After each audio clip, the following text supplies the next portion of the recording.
This is a tutorial on the Seller Property Questionnaire C.A.R form SPQ, and this is the revision from June of 2024. So this is the latest version, and the form is not too different than previous versions. And I'll go through it. I'll make this a short primer because this form is actually quite simple, but there are a few important considerations to make when you're helping your client fill this form out. So of course, there's a lot of advisory verbiage because the purpose of this form is a supplement to the transfer disclosure statement. So it even mentions here, this isn't a substitute for the TDS.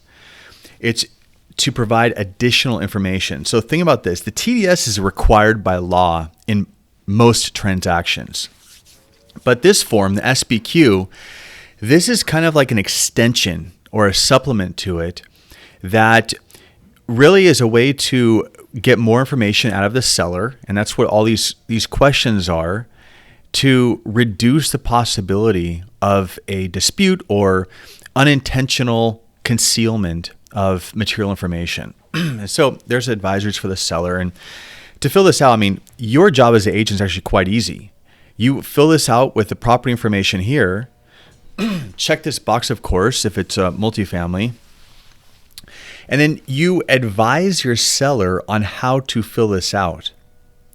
And here's what's important. Here's a big problem, and I think this might alleviate some of the challenges agents have with this form, is that when they give this form to the seller, sellers see all this. First off, this form looks dense. Look at all this text.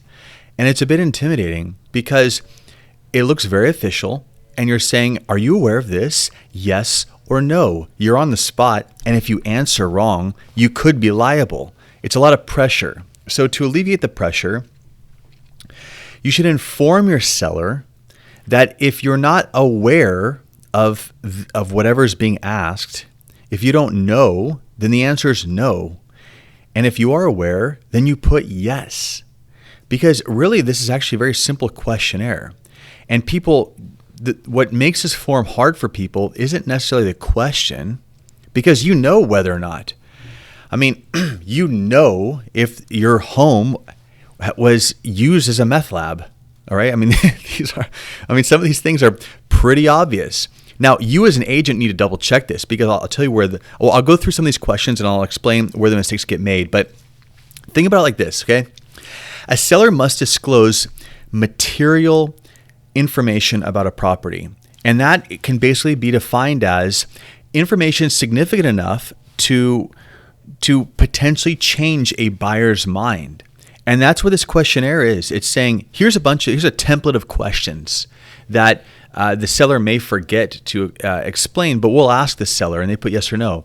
Now, sellers get nervous because they're like, well, I don't know, maybe that happened on the property and I just don't know about it. I don't want to put no. No, that's not how it works. The answer is no in that case. Because I could ask you, does a possum live under your house? And you'd know right away if there's a possum or a skunk living under your home. But people, they get hung up. Well, I don't know, maybe I haven't crawled under there. No. It's not asking in a vacuum. It's not asking, does this exist in the world? It's not asking that. It's asking, do you know? Are you aware of it? Are you aware? Do you know? And if you don't know, the answer is no. So that's what you need to tell people. Now, a skunk or a possum could be living under their house and they're not aware, but that's not the question, is it? It's asking if you're aware. Okay, let's go through this real quick.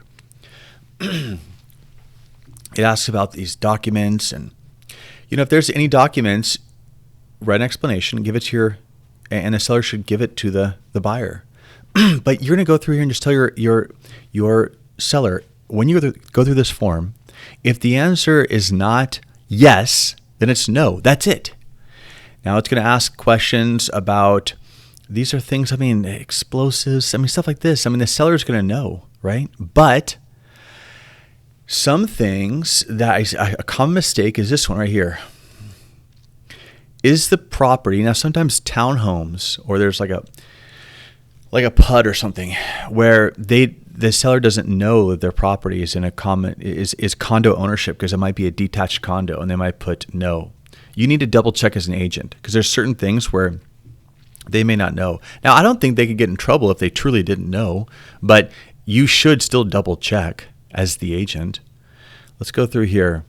Now, if there's a yes to any of this, write a one-line explanation and then write more information available upon request.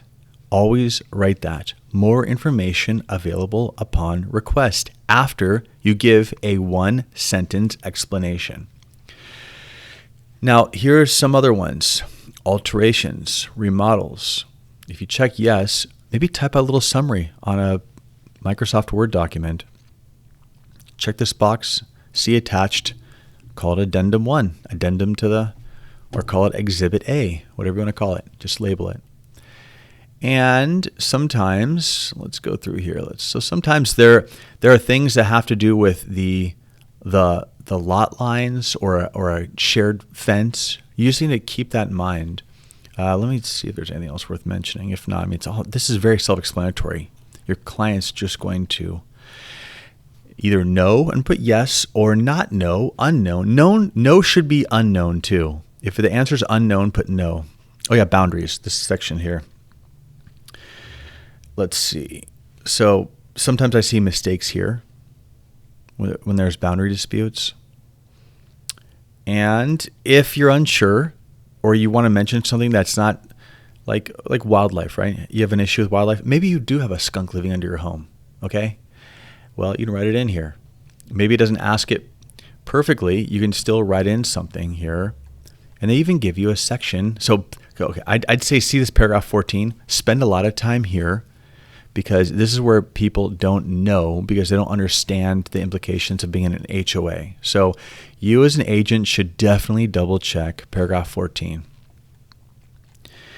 That's all I have to say about this, quite frankly, because this form is just a questionnaire for your seller. There's only so much you can do. You shouldn't be holding your seller's hand beyond just explaining to them to alleviate any anxiety they have about this form and let them know that if the answer is yes, you put yes. If it's no or unknown, to put no.